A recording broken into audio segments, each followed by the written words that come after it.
მირმა დიმიტრაძე გამოვიდა სიტყვით მზია ამაღლობელის სახელით ბათუმელების ჟურნალისტი მანამდე ბელარუსელი ჟურნალისტის ანჯეი პოჩობუტის შვილმა მიმართა ევროპარლამენტარებს სიტყვით ისინი არიან წლევანდელი ლაურეატები სახაროვის პრიზის ახლა მათ სწორედ ამ პრიზებს გადასცემენ ესენი არიან ჟურნალისტები რომლებიც იბრძვიან დამოუკიდებელი სიტყვისთვის დემოკრატიის განვითარებისთვის და რომლებიც არიან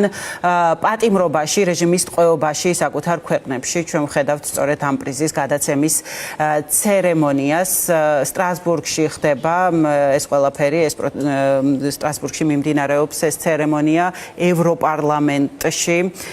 რობერტა მეცოლა ევროპარლამენტის პრეზიდენტი გადასცემს ამ პრიზს ამ ჟურნალისტების ტყვეობაში მყოფი ჟურნალისტების წარმომადგენლებს და ჩვენ ვხედავთ ირმა დიმიტრაძეს მაისურზეც